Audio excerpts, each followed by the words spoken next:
안녕하세요. 시청자 여러분. 오늘 제가 들려드릴 이야기는 정말 말하기도 힘든 이야기입니다.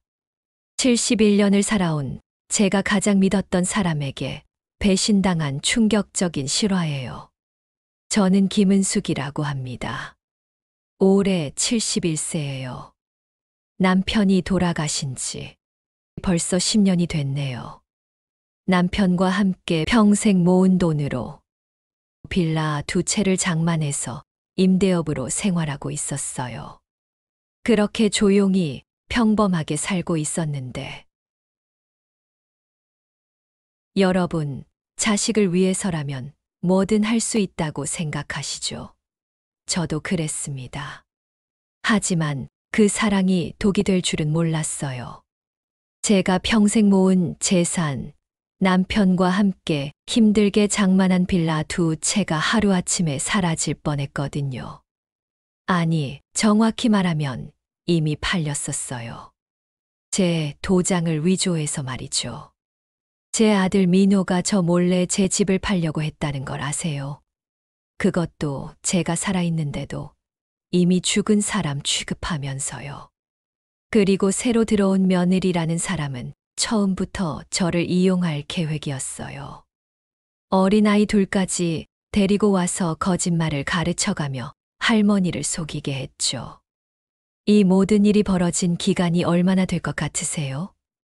겨우 1년이에요. 1년 만에 제 인생이 완전히 뒤바뀔 뻔했어요. 그런데 다행히 저는 포기하지 않았어요. 71살의 나이에도 불구하고 맞서 싸웠죠. 오늘 이 이야기를 들으시면서 여러분도 한 번쯤 생각해 보세요. 내 가족은 정말 믿을 수 있는 사람들일까요? 돈 앞에서도 변하지 않을까요? 그리고 나이가 많다고 해서 당해도 되는 걸까요? 제 이야기가 끝날 때쯤이면 여러분의 답이 나올 거예요. 그럼 지금부터 시작하겠습니다. 구독과 좋아요 버튼을 눌러주시면 더 많은 이야기를 들려드릴 수 있어요. 정말 충격적인 이야기니까 끝까지 들어보세요. 마지막에는 정말 통쾌한 결말이 기다리고 있거든요. 작년 봄, 민호가 갑자기 집에 왔어요. 엄마, 좋은 소식이 있어요. 재혼하기로 했어요.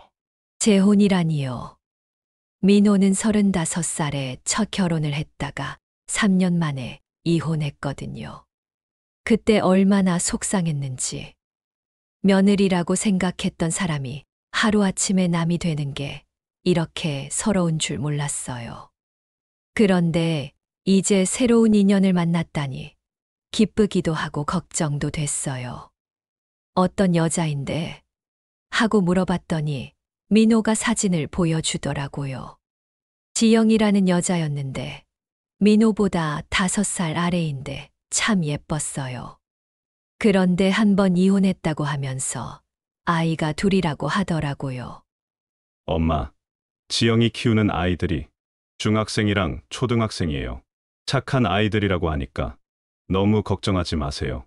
민호가 손을 잡으며 말했어요. 그리고 지영이가 간호조무사 자격증이 있어서 일도 할 수 있대요. 솔직히 말하면 좀 부담스러웠어요. 저도 나이가 있는데 갑자기 아이 둘을 키우는 며느리를 맡는다는 게.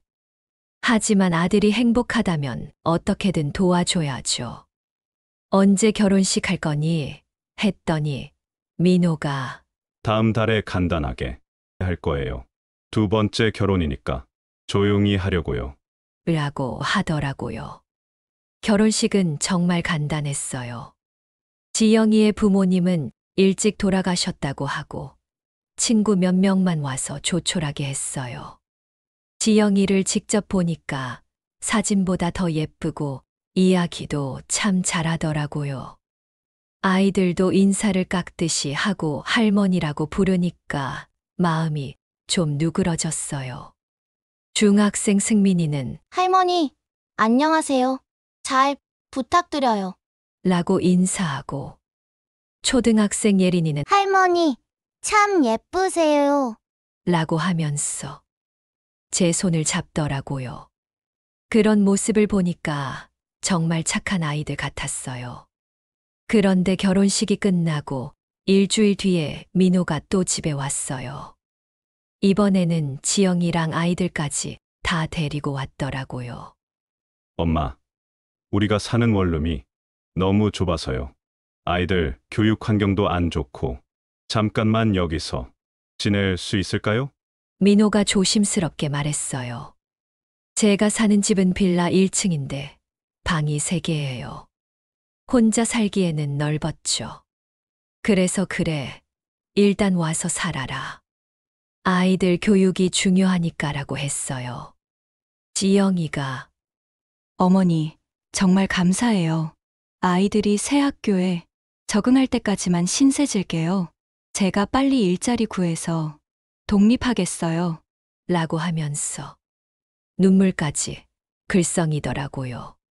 그때는 정말 착한 며느리를 얻었다고 생각했어요. 아이들은 생각보다 얌전했어요. 중학생인 승민이와 초등학교 6학년인 예린이. 처음에는 어색해하더니 금세 적응하더라고요. 할머니, 밥 맛있어요. 할머니, 고마워요. 할머니, 사랑해요. 이런 말들을 하니까 마음이 따뜻해졌어요. 민호도 엄마 정말 고마워요. 아이들이 이렇게 좋아하는 걸 보니까 잘한 것 같아요. 엄마가 계셔서 아이들이 할머니의 사랑을 받을 수 있어서 정말 다행이에요. 라고 하면서 기뻐했어요. 하지만 그게 시작이었어요. 그땐 몰랐는데 그게 제 인생에서 가장 끔찍한 1년의 시작이었죠. 한 달쯤 지나니까 뭔가 이상하더라고요. 지영이가 일을 한다고 했는데 매일 집에 있어요. 아직 일자리를 못 구했어요. 아이들이 새 학교에 적응하는 동안은 제가 옆에 있어줘야 할 것 같아서요. 라고 하면서요. 그리고 아이들 학용품비, 학원비가 계속 들어간다고 하더라고요. 어머니, 승민이 수학학원비가 30만 원이에요. 민호 오빠가 프로젝트 들어오면 바로 드릴 텐데 일단 먼저 내주실 수 있나요? 지영이가 미안한 듯이 말했어요. 그때까지만 해도 가족이니까 당연하다고 생각했어요. 제 임대 수입이 한 달에 200만 원 정도 되니까 충분히 도와줄 수 있다고 생각했죠. 그래, 아이들 교육이 중요하지라고 하면서 바로 줬어요. 하지만 그게 끝이 아니었어요.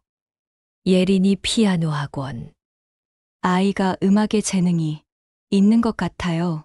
승민이 영어 과외, 요즘은 영어가 정말 중요하잖아요. 지영이 미용실비, 어머니 앞에서 너무 초라하게 있을 수는 없잖아요. 한 달에 생활비가 100만 원도 넘게 나가기 시작했어요. 여러분, 정말 어이없는 일들이 계속 벌어졌어요. 한 달에 100만 원씩 나가던 생활비가 2달째부터는 150만 원이 넘기 시작했거든요. 그런데 그게 다가 아니었어요. 어느 날 지영이가 저한테 와서 이런 말을 하더라고요. 어머니, 승민이가 친구들이랑 놀러 가는데 용돈이 필요해요. 다른 친구들은 다 한 번에 10만 원씩 받는다고 하네요. 승민이만 못 받으면 왕따 당할까봐 걱정돼요. 10만 원. 중학생이 용돈으로 10만 원을. 제가 중학생 때는 한 달 용돈이 1,000원이었는데 말이에요. 그래도 요즘 물가가 많이 올랐나 보네요. 아이가 친구들 앞에서 기죽으면 안 되지라고 하면서 줬어요. 가족이니까요. 그런데 그 다음 주에는 예린이 학습지 비용이라고 또 15만 원을 달라고 하더라고요. 어머니, 예린이가 수학을 너무 못해서 걱정이에요. 이 학습지로 하면 성적이 많이 오른다고 하니까 꼭 시켜주고 싶어요. 아이 미래가 걸린 일이에요. 지영이가 눈물까지 글썽이면서 말하는데 어떻게 안 줄 수 있겠어요? 그런데 이게 끝이 아니었어요. 민호가 어느 날 저한테 와서 엄마, 큰 프로젝트가 들어왔어요. 라고 하더라고요. 브랜딩 프로젝트인데 계약금만 500만 원이에요. 그런데 먼저 투자할 돈이 좀 필요해요. 투자할 돈이라니? 엄마, 이 프로젝트를 위해서 새로운 장비도 사야 하고 외주 인력도 써야 해요. 200만 원만 빌려주시면 다음 달에 이자까지 붙여서 갚을게요. 정말 큰 기회예요. 그때 저는 정말 기뻤어요. 민호가 드디어 큰 일을 맡게 됐구나 하고 생각했거든요. 그래, 좋은 기회라면 놓치면 안 되지라고 하면서 바로 200만 원을 줬죠. 그런데 여러분, 한 달이 지나도 돈을 안 갚더라고요. 엄마, 클라이언트가 계약금 지급을 좀 미뤘대요. 대기업이라서 결제 과정이 복잡하다고 하네요. 조금만 더 기다려주세요. 라고 하면서요. 2달이 지나니까 이번에는 추가 작업이 들어와서 돈을 더 벌 수 있게 됐어요. 그런데 외주비를 더 줘야 해서 100만 원만 더 빌려주세요. 이번 기회를 놓치면 정말 아까워요. 라고 하더라고요. 이상하다 싶어서 민호야, 그 회사 이름이 뭐니? 계약서 한번 보여줘라고 했더니 엄마, 아직 정식 계약서는 안 나왔어요. 구두 계약 상태라서요. 대기업들은 원래 계약서 나오는데 시간이 걸린다고 하네요. 라고 하면서 얼버무리더라고요. 그때부터 의심이 들기 시작했어요. 하지만 아들을 믿고 싶었죠. 그래서 또 100만 원을 줬어요. 그게 제 실수였어요. 하지만 더 이상한 일들이 계속 벌어졌어요. 어느 날 제가 병원 검진을 받으러 나갔다가 우연히 근처 PC방에서 민호를 봤거든요. 오후 2시에 게임을 하고 있더라고요. 일하러 간다던 아들이 PC방에서 게임을 하고 있다니요. 며칠 뒤에는 더 가관이었어요. 민호가 친구들과 술집에서 술을 마시고 있는 걸 봤어요. 오후 3시에요. 그것도 비싼 술집에서 말이에요. 제가 준 투자금으로 놀고 있었던 거죠. 집에 와서 민호야, 오늘 일은 어땠니? 라고 물어봤더니 엄마, 정말 힘들었어요. 클라이언트 미팅도 있었고 야근도 했어요. 라고 거짓말을 태연하게 하더라고요.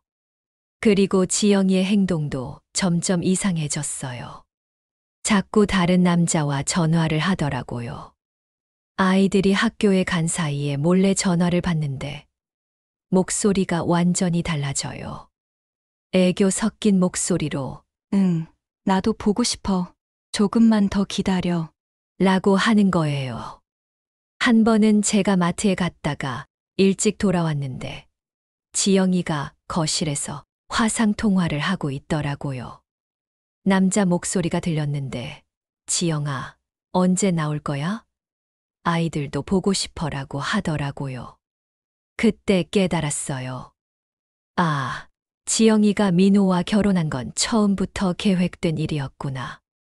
저희 집에서 돈을 모아서 전 남편과 다시 합치려는 계획이었던 거예요.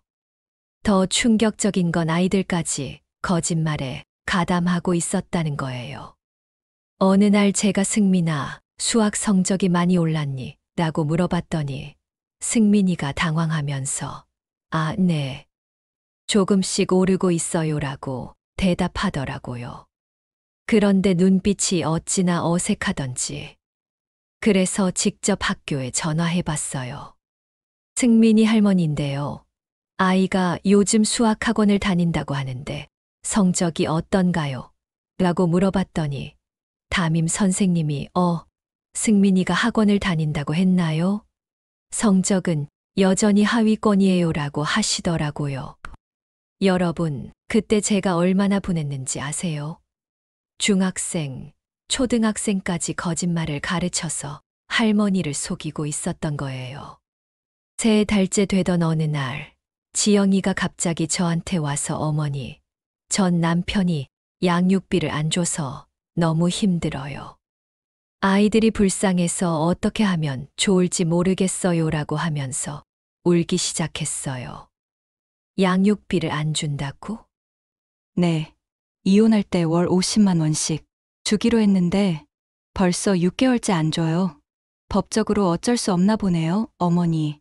제가 빨리 일자리를 구해서 독립하고 싶은데 아이들 때문에 아직 못 구하고 있어요. 그래서 제가 그럼 내가 도와줄게. 아이들이 불쌍하잖아라고 했어요. 한 달에 50만 원씩 더 주기로 했죠. 여러분, 이제 계산해 보세요. 생활비 150만 원, 양육비 명목 50만 원, 각종 학원비와 용돈까지 합치면 한 달에 제 임대 수입 200만 원이 다 나가는 거예요. 제 생활비는 어떻게 하라는 거죠? 그런데 더 기가 막힌 일이 벌어졌어요. 어느 날 제가 은행에 갔더니 통장 잔고가 이상하더라고요. 분명히 임대료가 들어와야 하는데 생각보다 적게 들어와 있었어요. 이상하네. 이후 빌라 임차인이 월세를 안 냈나? 하고 집에 와서 민호한테 물어봤더니 아, 제가 대신 받아놨으니까 걱정하지 마세요라고. 하더라고요. 받아놨다고? 어디에? 제 통장에 넣어놨어요. 어차피 가족 돈이니까 상관없잖아요. 그리고 저희가 여기 살면서 생활비도 많이 들어가니까 그런 걸로 상계하면 되죠. 여러분, 이게 말이 되나요? 제 임대료를 허락도 없이 가져간다고요? 그래서 화를 냈더니 민호가 엄마, 우리가 여기서 살면서 관리비도 내고 있잖아요. 그리고 어차피 가족 생활비로 쓰는 거니까 똑같은 거 아니에요? 엄마도 저희한테 도움받고 계시잖아요. 라고 하더라고요. 아, 정말 어이가 없더라고요. 제 돈을 마음대로 가져가면서 당연하다는 듯이 말하는 거예요. 그런데 더 충격적인 건 그 다음이었어요. 며칠 뒤에 지영이가 전화를 받는 소리를 우연히 들었는데 여보, 나 지금 시어머니 집에 있어. 응, 조금만 더 참아. 돈 모으고 있으니까 곧 나올 수 있을 거야. 1억 정도는 모을 수 있을 것 같아. 라고 하더라고요. 여보라고요? 민호가 아닌 다른 남자한테 여보라고 하면서 곧 나올 수 있을 거야 라고요? 그리고 1억을 모은다고요. 그때 전율이 흘렀어요. 설마 지영이가 저를 이용하고 있는 건 아니겠죠. 그날 밤 잠이 안 와서 화장실에 가는데 거실에서 민호와 지영이가 작은 소리로 얘기하는 게 들렸어요. 여기서 1년만 더 있으면 될 것 같아. 엄마가 워낙 착하시니까 의심 안 하실 거야. 그런데 오빠, 어머니가 요즘 뭔가 눈치채는 것 같은데 괜찮아. 내가 잘 구슬릴 테니까. 그리고 정 안 되면 어머니 건강 핑계 대면 되지. 나이 드신 분들은 건강 얘기만 나와도 정신 없어지거든. 어차피 나중에는 다 내 거니까. 미리 쓰는 것뿐이야.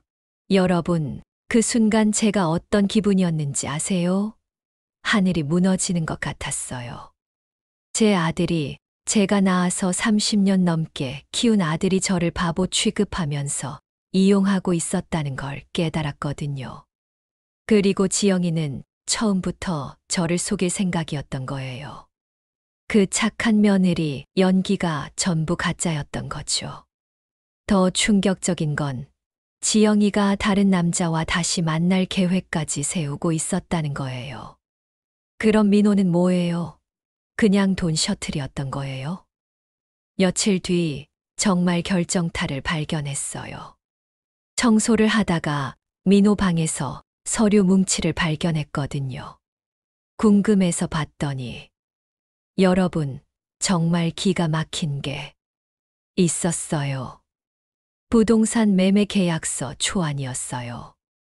제 빌라 2채를 파는 계약서 말이에요. 매매 가격이 1호는 4억, 2호는 3억 5천만 원으로 되어 있더라고요.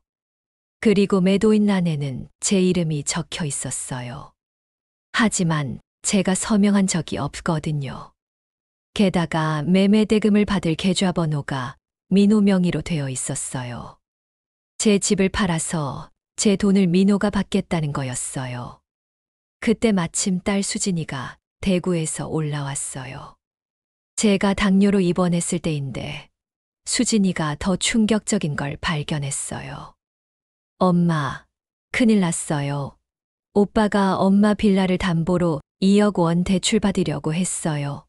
병원비 때문이라면서요. 2억 원이라고 병원비가 2억이 나온다고? 네, 은행에서 전화가 와서 알았어요. 다행히 엄마가 직접 와야 한다고 해서 진행이 안 됐지만요. 병원비는 실비보험으로 다 처리됐는데 무슨 2억이에요.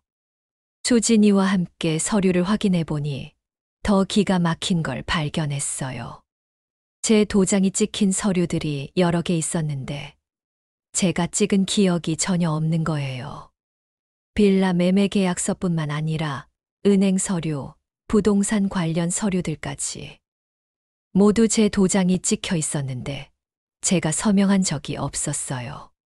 엄마, 이건 명백한 도장 위조예요. 오빠가 엄마 도장을 훔쳐서 마음대로 썼네요. 그리고 더 충격적인 건 이미 1호 빌라 매매 계약이 체결되어 있었다는 거예요. 엄마, 1호 빌라가 이미 팔렸어요. 계약금 5천만 원도 이미 받았다고 되어 있어요. 그때 갑자기 민호가 들어왔어요. 저희가 서류를 보고 있는 걸 보더니 얼굴이 새하얗게 질리더라고요. 엄마, 수진아, 뭐 하는 거예요? 수진이가 서류를 들고 일어나면서 오빠, 이게 뭐예요? 엄마 도장을 위조해서 집을 팔았어요? 라고 소리쳤어요. 민호가 당황하면서 아, 그게 엄마한테 말씀드리려고 했는데. 라고 변명하더라고요. 말씀드리려고 했다고요? 그럼 왜 엄마 몰래 계약금까지 받았어요? 그 5천만 원은 어디 갔어요? 그때 지영이도 나와서 너무 흥분하지 마세요. 오빠가 어머니 위해서 한 일이에요. 라고 끼어들더라고요. 어머니를 위해서라고요?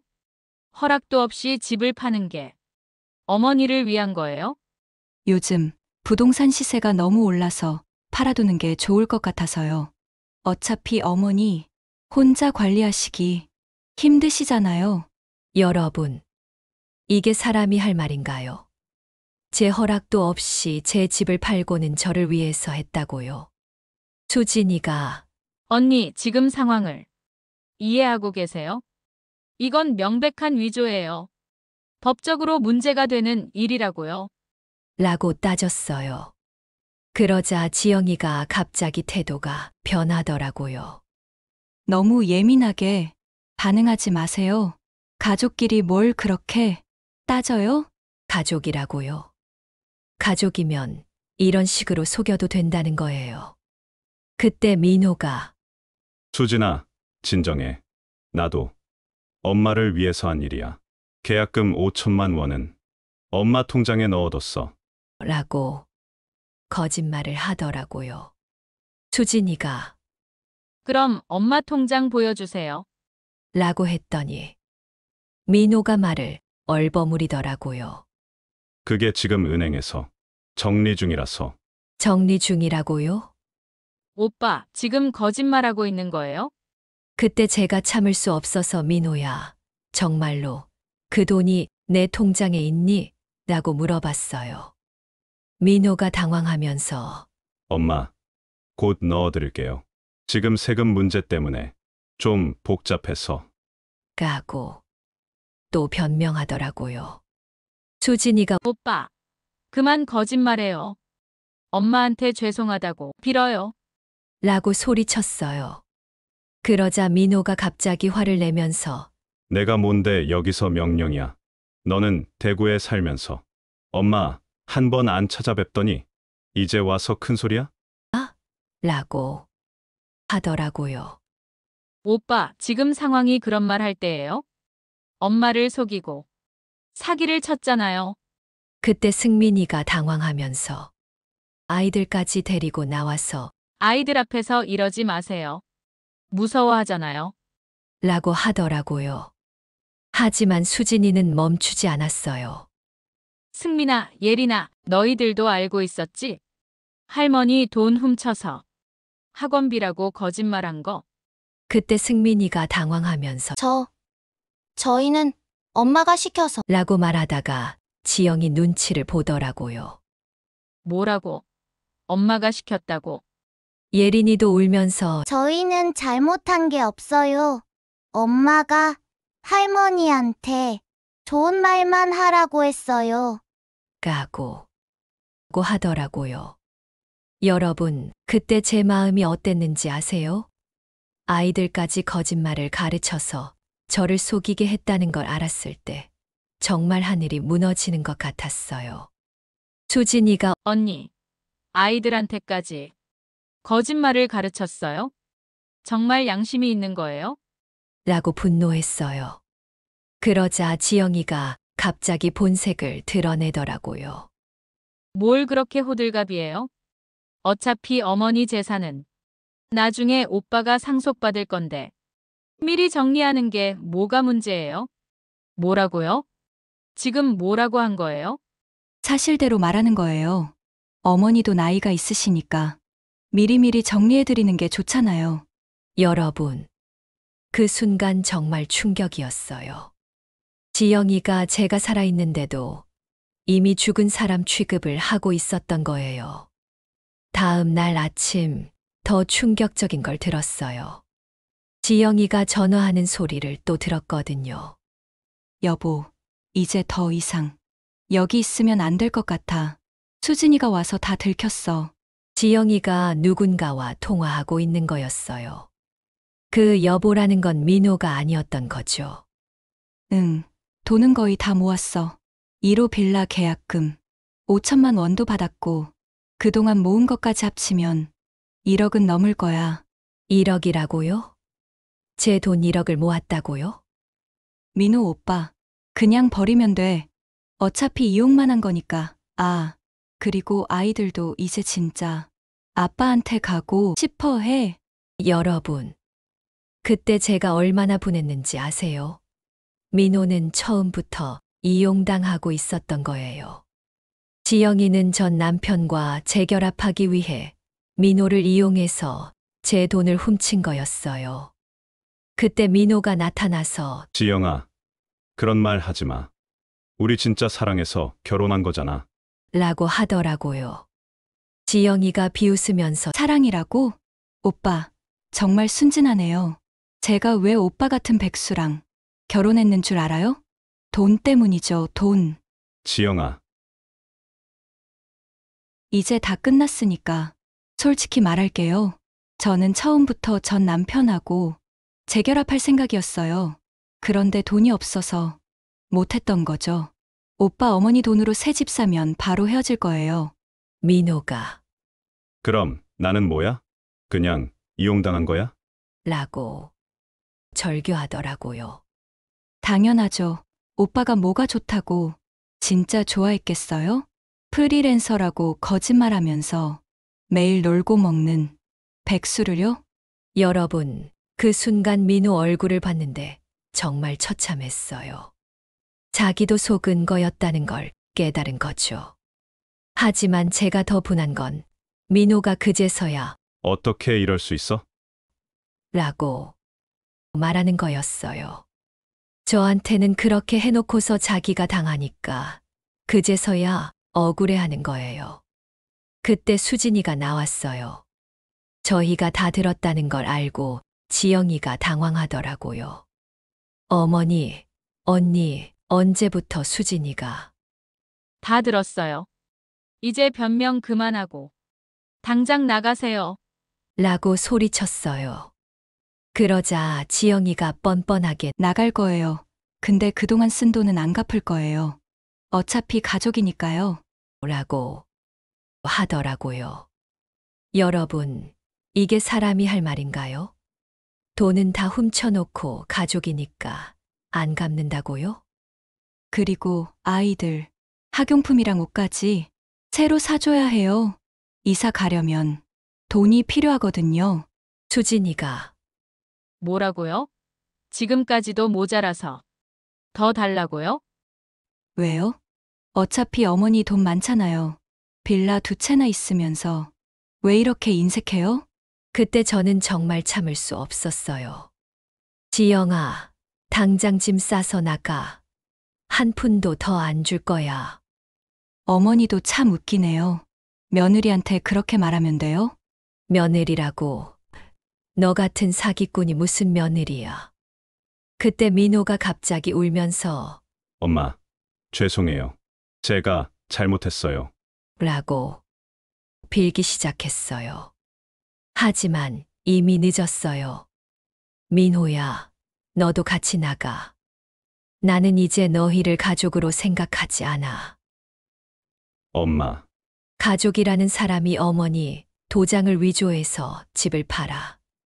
그게 가족이 할 일이야? 민호가 엄마, 정말 미안해요.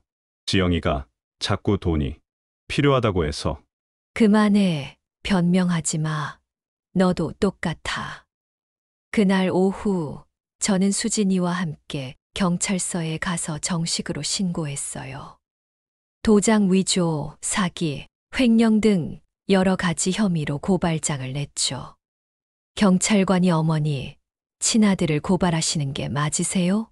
라고 물어보더라고요. 네, 맞아요. 아무리 아들이라도 범죄는 범죄예요. 하지만 가족 간의 일이니까 합의를 보시는 게 어떨까요? 합의요? 저를 1년 동안 속이고 제 돈 1억을 훔쳐간 사람들과 무슨 합의를 해요? 절대 안 됩니다.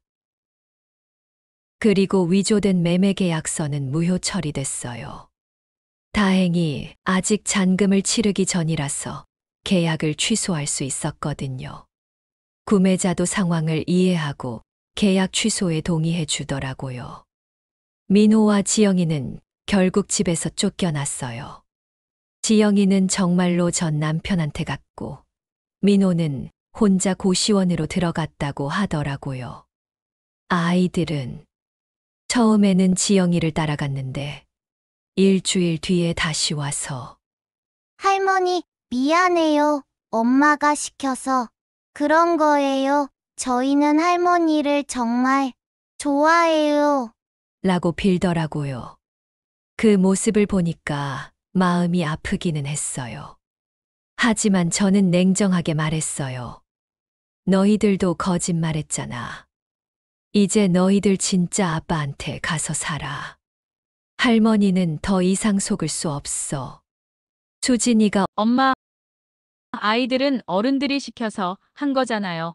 너무 냉정하게 하지 마세요. 라고 했지만 저는 마음을 굳혔어요. 수진아, 선을 넘은 일에는 대가가 있어야 해. 아이들이라고 해서 예외는 없어. 그 일이 있고 한 달 뒤, 저는 수진이와 함께 대구로 이사했어요. 서울에 있는 빌라 2채는 다 팔고 대구에서 작은 카페를 차렸어요. 수진이가 엄마, 카페 이름 뭐로 할까요? 라고 물어보더라고요. 새 출발이라고 하자. 정말로 새로운 출발이었어요. 71살의 말이에요. 카페를 차리는 과정도 쉽지 않았어요. 인테리어부터 메뉴 개발까지 모든 게 새로웠죠. 하지만 수진이가 엄마, 늦었다고 생각할 때가 가장 빠른 때래요. 우리 화이팅해요. 라고 응원해 주니까 힘이 났어요. 지금은 수진이와 함께 카페를 운영하면서 평온하게 살고 있어요. 손님들이 사장님, 커피 맛있어요. 분위기가 정말 좋네요. 사장님이 직접 만드신 케이크 맛있어요라고 하면 정말 뿌듯해요. 특히 제가 직접 만든 수제 케이크가 인기예요. 남편이 생전에 당신 손맛은 정말 최고야라고 했던 게 생각나더라고요. 이제 그 솜씨로 많은 사람들을 행복하게 해주고 있어요. 민호는 가끔 전화를 해서 엄마, 죄송해요. 용서해주세요. 정말 후회하고 있어요? 라고 하는데, 저는 받지 않아요. 용서는 할 수 있지만 다시 믿을 수는 없거든요. 수진이가 엄마, 그래도 오빠니까. 한 번 정도는 만나보시는 게 어떨까요? 라고 하는데 저는 고개를 젓죠. 수진아, 어떤 관계든 신뢰가 깨지면 복구하기 어려워. 특히 돈 문제로 배신당한 건 절대 잊을 수 없어. 여러분, 제 이야기가 어떠셨나요? 가족이라는 이름으로 당하지 마세요. 아무리 자식이라도 잘못된 건 잘못된 거예요. 그리고 혹시 저와 비슷한 일을 당하고 계신 분들이 있다면 참지 마세요. 나이가 많다고 해서 당할 이유는 없어요. 제가 71살에 새 출발할 수 있었던 것처럼 여러분도 언제든 새로 시작할 수 있어요. 중요한 건 용기예요. 그리고 진짜 가족이 옆에 있다면 나이는 숫자에 불과해요. 수진이가 항상 하는 말이 있어요. 엄마, 진짜 가족은 서로를 이용하지 않아요. 서로를 지켜주는 거예요. 맞는 말이에요. 진짜 가족이 뭔지 이제 알 것 같아요. 여러분도 진짜 가족이 누구인지 한번 생각해 보세요. 그리고 저처럼 속지 마시고요. 오늘 제 이야기가 도움이 되셨다면 구독과 좋아요 꼭 눌러주세요. 앞으로도 더 많은 실화 이야기로 찾아뵙겠습니다. 71살에 새로 시작한 제 인생, 지금이 가장 행복합니다. 감사합니다.